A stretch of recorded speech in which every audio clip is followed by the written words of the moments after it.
내일은 3.1절이죠. 3.1절이 겨울과 봄이 교차하는 시기에 있다는 사실이 새삼 의미 있게 다가옵니다. 겨울 추위 같은 그 일제 압제를 견디면서 역사의 봄을 오게 했던 우리 민족의 생명력을 새삼 느끼게 됩니다. 서슬프런 그 불의한 권력이 아무리 누르고 억압해도 애국심과 자유를 향해 솟구쳐 오르는 그 생명력, 막을 수는 없었습니다. 오늘은 먼저 이 자랑스러운 기미 독립선언서의 한 대목을 좀 쉬운 걸로 여러분들에게 소개하고자 합니다. 새봄이 온 세상에 다가와 모든 생명을 다시 살려내는구나. 꽁꽁 언 얼음과 차디찬 눈보라에 숨막혔던 한 시대가 가고 부드러운 바람과 따뜻한 볕에 기운이 돋는 새 시대가 오는구나. 온 세상의 도리가 다시 살아나는 지금, 세계 변화의 흐름에 올라탄 우리는 주저하거나 거리낄 것이 없다. 참 좋은 내용이죠. 새봄의 기운에 힘입어서 용감히 일어서고자 하는 우리 선조들의 그 힘이 느껴집니다. 특히 마지막에 주저하거나 거리낄 것이 없다. 이것이 참 가슴 깊이 와닿는 외침 같습니다. 마치 세상에 짓눌리고 죄와 욕망에 자유롭지 못한 그런 우리를 깨우치는 그런 외침 같습니다. 여러분은 지난 한 주 특별 새벽 기도회를 통해서 하나님의 회복을 믿으며 또 은혜의 봄 기운을 느끼셨는지 모르겠습니다. 아무쪼록 여러분들이 이 영혼의 봄바람을 새롭게 느끼는 그런 계기가 되었으면 좋겠다 생각이 많이 듭니다. 자, 그러면요, 이제는 우리가 그런 은혜의 기운을 느끼게 되면 다시 복음으로 일어서서 담대하게 우리도 이렇게 진리의 길, 주님의 길을 걸어가면 좋겠습니다. 특히 오늘 독립선언서에 나오는 표현처럼 주저하거나 거리낄 것 없이 그렇게 나아가는 것이죠. 여러분, 이렇게 나아가는 사람에게 새 힘과 은총을 주님께서 주실 줄 믿습니다. 자, 예수님이 제자들을 데리고 가이사랴 빌립보에 가셨습니다. 꽤나 먼 길을 가셨습니다. 그 길을 가는 도중에 제자들에게 물으셨죠. 29절 상반절입니다.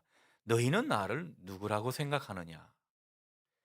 제자들이 예수님을 어떻게 바라보고 생각하는지 예수님이 문득 궁금하셨습니다. 예수님은 마찬가지로 오늘 우리에게도 궁금하실 것 같습니다. 과연 우리 마장제일교회 성도들은 예수님을 어떻게 바라보고 생각하고 있는지 주님도 궁금해 하신다는 것입니다. 우리가 예수님을 어떻게 바라보고 인식하느냐에 따라서 우리 신앙은 많이 차이 나기 때문입니다. 예수님의 질문에 베드로가 아주 씩씩하게 대답하죠. 29절 하반절입니다. 주는 그리스도십니다. 자, 그런데 이상하게도 주님께서는 이 베드로의 고백에 대해서 아무런 말씀이 없으십니다. 그의 고백이 마치 무슨 잘못이라도 있는 것처럼 말씀이 없으신 것입니다. 예수님은 이내 모든 제자들에게 이렇게 말씀하시죠. 31절 말씀입니다. 인자가 많은 고난을 받고 장로들과 대제사장들과 서기관들에게 버림받아 죽임을 당하고 사흘 만에 살아나야 할 것을 비로소 그들에게 가르치시되, 예수님께서 고난을 받고 죽임을 당하며 마침내 3일 만에 부활하신다는 그런 말씀을 하고 계십니다. 자, 그런데 예수님께서 오늘 이 말씀을 하실 때 성경이 어떤 뉘앙스를 전해주는가 하면 예수님이 아예 이 말씀을 대놓고 하신다는 것입니다. 순환과 죽음에 대해서 제자들에게 주저하거나 거리낄 것 없이 아주 작정하시듯 말씀하시더라는 겁니다. 문제는 이 말씀을 다 들은 제자들 얼마나 놀랐는지 모릅니다. 그 중에 베드로가 가장 크게 쇼크를 받은 것 같습니다. 여러분, 베드로가 얼마나 쇼크를 받았는지 그 이후에 그의 행동이 우리를 또 놀라게 합니다. 오늘 성경을 보면요, 베드로가 예수님을 붙들고 항변했다고 합니다. 그가 예수님을 붙들고 항변했다는 것은 그림으로 그려보면 이런 것입니다. 예수님을 붙잡고 예수님을 뭔가 한쪽으로 몰아세우면서 말 같지 않은 소리 하지 마십시오. 예수님을 막 꾸짖는 그런 모습을 우리가 연상하게 됩니다. 예수님께서 하시는 말씀은 아주 위험한 말씀이고 가당치 않은 말씀이니까 아예 그런 말씀 하지 마시고 다른 사람들에게도 절대 그런 말씀 하지 마십시오. 마치 선생님이 제자를 꾸짖듯이 나무라듯이 베드로가 예수님께 그렇게 말했다는 것입니다. 그래서 성경은 그것을 요약해서 예수님을 붙들고 항변했다 말하고 있는 것입니다. 예수님이 이런 베드로의 모습에 대해 그냥 가만 보고 계시지 않으셨습니다. 33절이죠. 예수께서 돌이키사 제자들을 보시며 베드로를 꾸짖어 이르시되 사탄아 내 뒤로 물러가라. 내가 하나님의 일을 생각하지 아니하고 도리어 사람의 일을 생각하는도다. 주님도 아주 강하게 말씀하시죠. 예수님이 베드로를 아주 호되게 꾸짖으시는 모습입니다. 오죽하시면 사탄아 물러가라 이렇게 말씀하셨겠습니까?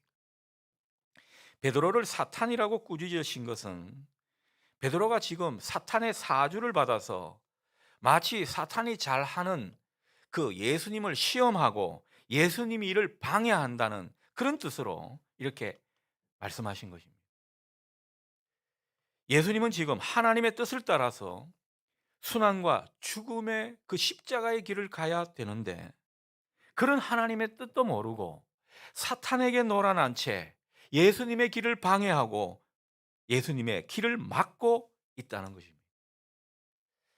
예수님께서 돌이켜 제자를 보면서 베드로를 꾸짖으셨다고 그렇게 말씀하시죠. 왜 그렇게 하셨겠습니까? 아마 거기 있는 제자들 모두가 다 베드로와 비슷한 생각을 했기 때문일 것입니다. 그러니 대표로 베드로에게 제자들을 보시면서 호되게 꾸짖으신 것이죠. 자, 그렇다면 그렇게 예수님을 따르고 예수님께 고백도 잘한 베드로가 왜 지금 와서 이렇게 예수님께 대들고 항변하고 있는가라는 것입니다. 그게 예수님도 가만 계시지 않으셨죠. 예수님이 이렇게 심하게 베드로를 나무라고 계시는 것을 우리가 확인했습니다. 왜 그렇게 하셨는가라는 거죠. 베드로한테 사탄이라고 말한 것은 일견 이해가 가면서도 너무 심한 표현 아닌가 그런 생각이 듭니다. 아무튼 오늘 상황은 아주 불편한 상황이고 보기에 우리가 힘든 장면이 될 수 있습니다. 자, 오늘 말씀은요, 예수님께서 예루살렘으로 올라가시려고 준비하시던 때의 일입니다. 자, 그러니까 이때 예수님은 어떤 생각을 하셨겠습니까? 하나님의 뜻을 묻고 하나님이 주신 사명을 굉장히 되새기는 그런 일을 많이 하셨을 겁니다. 하나님의 일을 많이 생각하는 그런 시기였다고 볼 수 있습니다. 그러니까 예수님께서는 이런 모습으로 점점 자기를 이렇게 세워 나가시는데 제자들은 어떤 모습입니까? 예수님과는 너무나 결이 다릅니다. 예수님과는 너무 딴판입니다. 제자들은 하나님의 일을 생각하지 않았던 것입니다. 오늘 성경이 말해주고 있는 것은 하나님의 일을 생각하지 않고 오히려 사람의 일을 생각하면서 그렇게 예수님과 갈등을 일으켜 나갔다라는 것입니다. 33절 하반절에 그런 말씀이 나오죠. 네가 하나님의 일을 생각하지 아니하고 오히려 사람의 일을 생각했기 때문이다. 여러분, 하나님의 생각, 하나님의 일은 무시한 채 사람의 일을 중요하게 생각했다는 그 점을 분명히 주님께서 말씀하고 있는 것입니다. 이것은요, 하나님의 가치가 있고 세상 가치가 있는데 이걸 잘 구별하지 못했다라는 거죠. 하나님이 지금 예수님을 통해서 어떤 일을 하실지 그 하나님의 생각, 하나님의 가치를 무시한 채 그냥 사람의 가치, 사람의 일을 생각하고 또 거기에 마음을 쏟았다라는 것입니다. 하나님 나라 가치, 하나님의 뜻을 거부한 채 그냥 세상 사람들처럼 높아지고 부해지려는 그런 사람들의 가치와 추구하는 바를 그대로 자기 입장으로 삼고 예수님을 따랐다는 것입니다.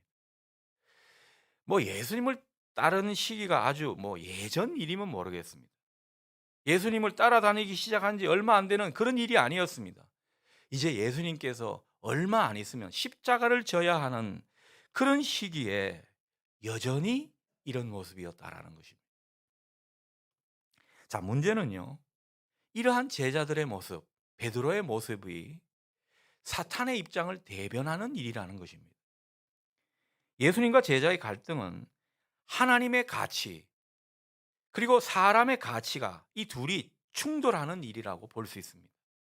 자, 그런데 교묘히 사탄은 이것을 부추기는 것입니다. 그래서 사람이 이렇게 했다기보다는 그 배후에 사탄이 이렇게 했다고 볼 수가 있는 것입니다. 사탄이 하는 일이 무엇입니까? 사람들로 하여금 하나님의 뜻과 하나님의 가치를 거부하도록 막아버리는 것입니다. 대신에 세상 가치, 사람의 일을 자꾸 추구하도록 그렇게 조장하는 것이죠.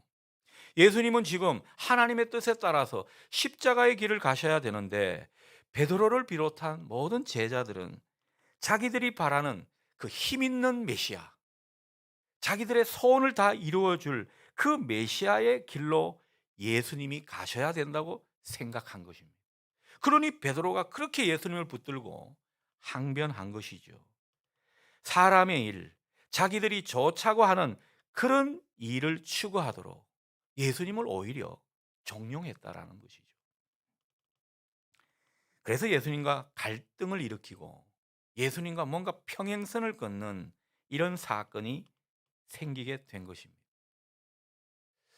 우리도 신앙생활하고 예수님을 따르다 보면 예수님과 갈등하고 뭔가 예수님과 평행선을 걷는 일이 있을 수 있습니다. 그때는 어떤 때죠? 하나님의 가치와 세상 가치가 충돌하는 지점입니다.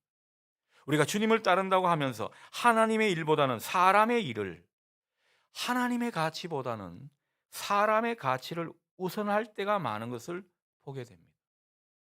주님을 믿고 따른다, 하나님의 일을 한다고 하지만은 가만히 그 속을 들여다보면 결국 하나님이 기뻐하시는 모습보다는 나를 좋게 하려는 이 자기중심적인 모습이 더 많이 있는 것을 오늘의 교회 가운데 우리가 보게 되는 것입니다.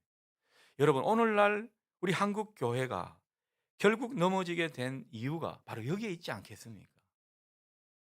하나님의 가치, 하나님의 뜻을 추구하는 것 같다가도 결국은 사람 좋자고 하는 일, 사람의 가치, 세상의 가치를 추구하는 그런 모습이 많았다는 것입니다.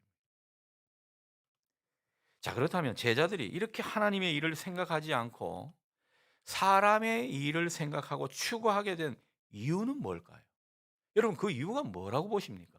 왜 이런 갈등이 일어났고 왜 이렇게 예수님과 평행선을 걷는 것입니까? 이유는 의외로 간단한 것입니다. 예수님을 잘 몰라서 그런 것이죠. 예수님을 제대로 알았다면 이런 행동이 나올 수가 없는 것입니다.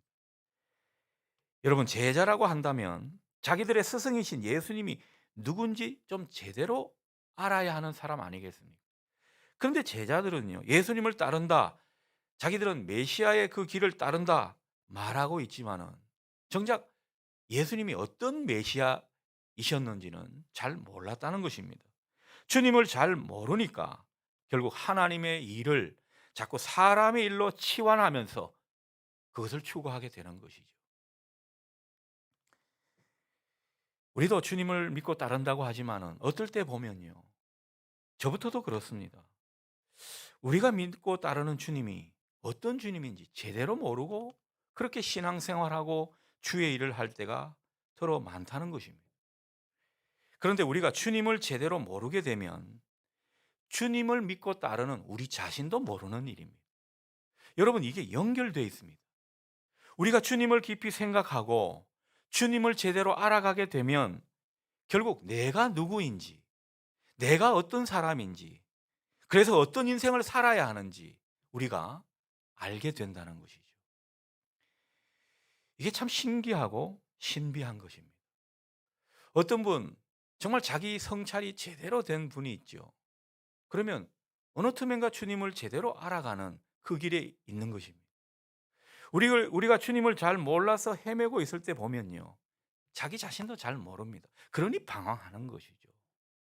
그러니 인생의 정답을 제대로 찾지 못하는 것이죠. 우리가 주님을 진정 알고 그 주님을 경험하게 되면 우리가 주님을 더욱더 따라가는 우리로서 우리 자신도 잘 알게 될 줄 믿습니다. 여러분에게 이 은혜가 있기를 바랍니다. 자, 어느 대학에 게시판에 스티커 한 장이 붙어 있었습니다. 이런 내용이죠. 예수님이 좋은 걸 어떻게 해요? 아주 선명하게 그 글이 적혀 있었습니다. 어느 믿음 좋은 청년이 그 글을 쓴 모양입니다. 자, 그런데 그 스티커 옆에 큰 낙서가 하나 있었습니다. 뭘 어떻긴 어떡하냐? 너도 십자가에 달려라. 아, 못된 사람이죠. 어떻게 이런 말을 거기 옆에다가 붙여 놓을 수 있습니까? 굉장히 기독교에 우호적이지 않은 뭔가 불신자가 야유하는 그런 글이라고 볼 수 있습니다. 하지만 우리가 이것을 가만히 들여다보면 또 이 불신자의 말을 통해서 우리 기독교 신앙의 핵심을 돌아보게 되는 것 같습니다. 우리가 주님을 믿는다는 것은 그분이 가신 길을 따르는 것이기 때문에 그렇습니다. 주님을 진정으로 믿고 따르는 것은 스승이신 주님을 제대로 알고 배우면서 주님이 가신 길을 따르는 길입니다. 여러분, 우리 초대교회 성도들은요, 그 길을 걷는 사람들이라고 불려졌습니다. 그 길이 뭐겠습니까? 주님의 길을 걷는 사람들. 그렇게 세상 사람들이 인정해 주었다라는 것이죠. 여러분, 오늘날 기독교의 위기가 어디에 있습니까? 교회를 다니는데 주님의 길을 걷는 사람들로 보이지 않는 것입니다. 그게 기독교의 위기인 것이죠. 우리는 다 주님의 걸어가신 길을 걸어가는 사람들입니다.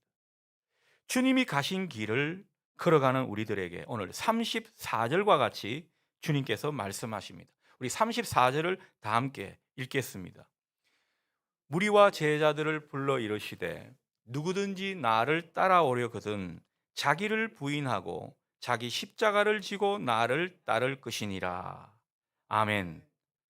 여러분, 예수님을 믿고 따른다는 것은 결국 어떤 길입니까? 십자가의 길이라는 거죠. 이 대목에서 참 거부 반응이 일어납니다. 그런데 실상은 우리 교회가 추구하는 게 십자가인 것입니다. 교회 안에는 십자가가 참 많죠? 특히 교회 중앙에는 늘 십자가가 있습니다. 우리 예배당도 보십시오. 중앙에 십자가가 떡 버티고 있습니다. 이렇게 해놓은 이유가 뭐겠습니까? 주님의 십자가를 바라보면서 십자가를 좀 지라, 십자가의 길을 걸어가라, 이런 뜻은 아니겠습니까? 따지고 보면 주님은 주님을 믿고 따르는 우리를 십자가의 길로 부르고 계신 것입니다. 십자가를 바라보고 의지하면서 그 속에서 먼저 은총을 얻고 그리고 나서 우리에게 허락된 자기 십자가를 지라고 우리에게 말씀하시는 것이죠. 우리는 흔히 내가 하기 싫은 일을 억지로 마지못해 하게 될 때 십자가를 진다, 그렇게 말할 때가 있습니다. 그런데 여러분, 십자가를 진다는 것의 궁극적인 의미는 무엇입니까? 우리가 십자가를 진다는 것은요, 내 중심적인 삶에서 벗어나는 것입니다. 사람들은 누구나 다 자기 중심적입니다.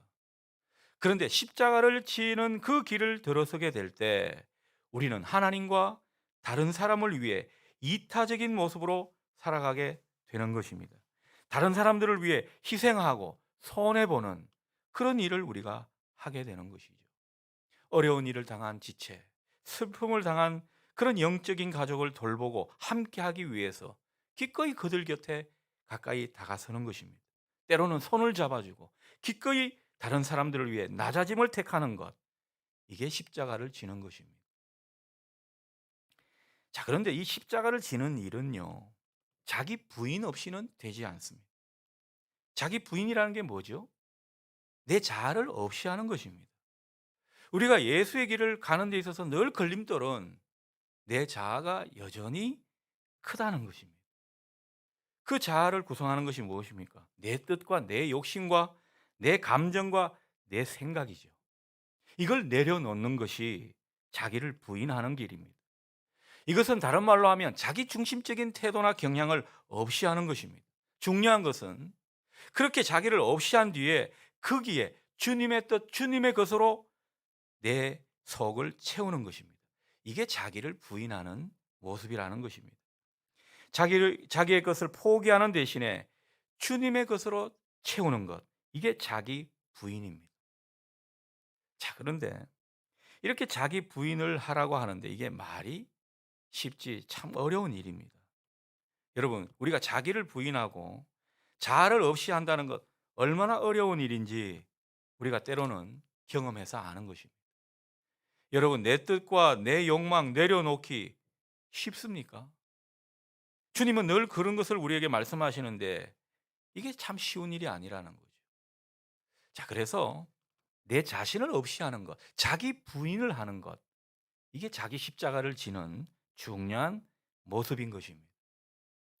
주님은 오늘 우리에게 그 점을 말씀하고 있는 것이죠. 여러분, 우리가 내 자아가 죽어야 하나님의 뜻을 이룰 수 있고 나를 없이 해야 나에게 허락된 십자가를 질 수가 있는 것입니다. 뭔가 가정에서 놀라운 하나님의 일을 보고 싶습니까? 가정에서 안 믿는 식구들을 위해서 내 몫에 십자가를 지어야 결국은 그런 일이 있게 되겠죠. 그런데 내가 죽지 않습니다. 나를 없이 하지 못합니다. 그러니 십자가를 잘 못 지는 것입니다. 그러니 하나님의 일을 잘 볼 수가 없는 것입니다. 우리는 이렇게 자아를 부인하고 없이 한 상태에서 나에게 허락된 그 희생과 섬김의 십자가를 지려고 할 때 우리는 진정 주님을 따른다고 말할 수가 있는 것입니다. 그러니 주님의 길을 가는 데 있어서 내 자아를 죽이지 못하고 주님을 따르는 것, 이게 어떻게 보면요, 진정 주님을 따르는 모습이 아니라는 것을 우리가 새삼 느끼게 되는 것입니다. 주님의 일을 하는 게 아니라 내 일을 하고 내 욕심대로 행할 때가 있는데 그것은 결국 자아를 부인하지 못하고 자기 십자가를 지지 못했기 때문에 그렇다라는 것입니다. 그래서 오늘 주님은 자기 십자가를 지기 위해서 나를 부인하라, 그렇게 우리에게 말씀하고 있는 것입니다. 여러분 어떻습니까? 오늘 주님의 이 권면이 아멘으로 다가오십니까? 야, 대단하십니다. 우리가 이 주님의 길을 걸어가는데 이런 내용들이 때로는 걸림돌이 되는 것이죠. 내가 죽는 길이라면 내가 어떻게 그 길을 갈 수 있겠습니까? 주님께 우리가 그렇게 베드로처럼 항변할 수도 있겠습니다. 자, 그래서 35절 말씀에서 주님께서 하나님 나라 원리, 은혜의 원리, 하나님 나라 신비를 우리에게 답으로 제시하고 있는 것입니다. 우리 다 함께 35절 말씀을 읽도록 하겠습니다. 누구든지 자기 목숨을 구원하고자 하면 잃을 것이요, 누구든지 나와 복음을 위하여 자기 목숨을 잃으면 구원하리라. 아멘. 주님께서 말씀하시는 원리, 하나님 나라 원리는 어떤 것입니까? 잃어야 얻는다는 것입니다. 죽어야 산다는 것이죠. 진정 얻기를 원하십니까? 죽어야 된다는 거죠. 진정 살아있는 것처럼 그렇게 사시기를 바라십니까? 우리들어 죽으라 그러는 것입니다. 이거 잘못 들으면 참 오해가 있는 표현들입니다.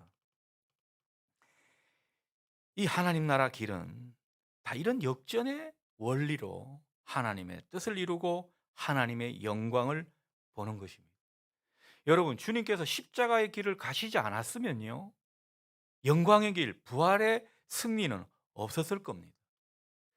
죽어야 살 수 있다는 것을 주님께서 몸소 보여주신 것입니다.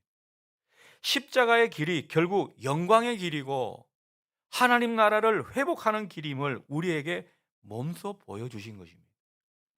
우리가 주님을 위해 우리가 잃어야 얻는 것입니다. 주님을 위해 뭔가 손해보고 희생하게 되면 주님은 반드시 거기에 상을 부어주시고 귀한 것으로 채워주시는 것입니다. 그러니 내가 죽어야 가정이 살게 돼 있습니다. 내가 죽어야 가정이 복을 받게 되더라는 거죠.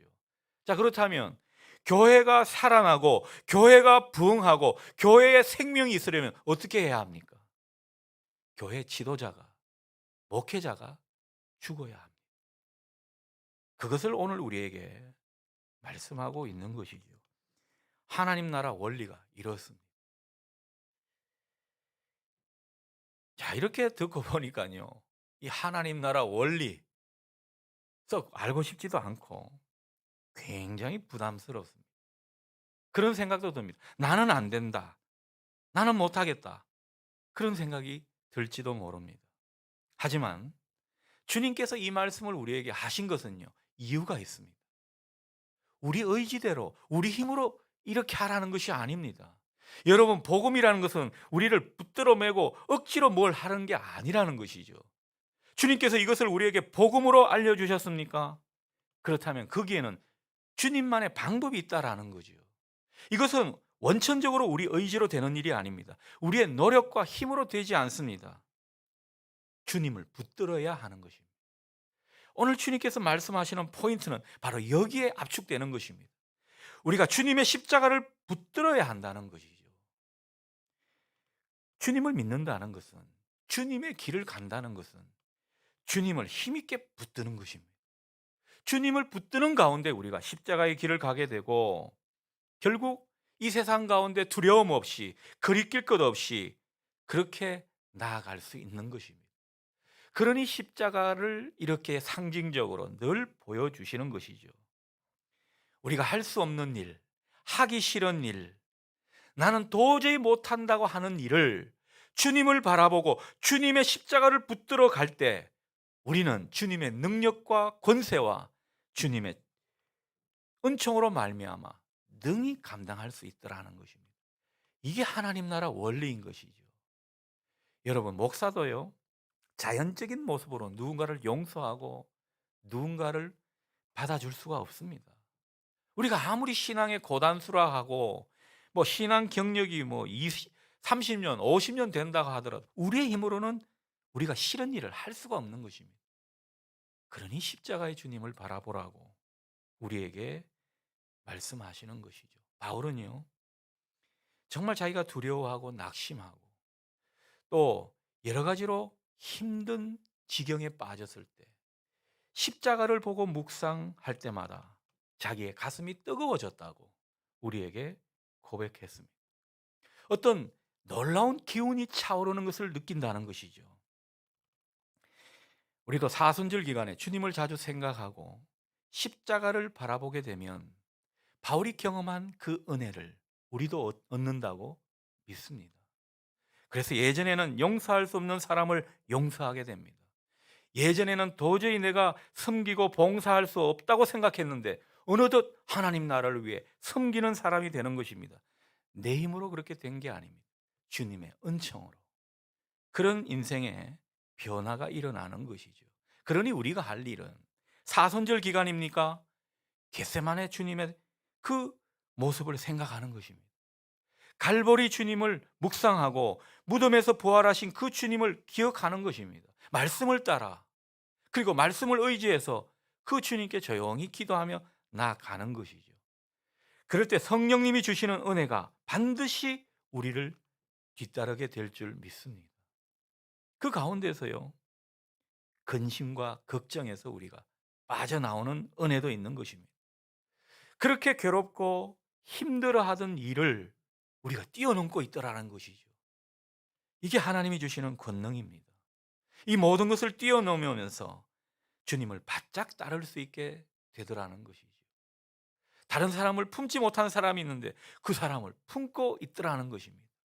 얼마나 주님의 능력을 경험하는지 모릅니다.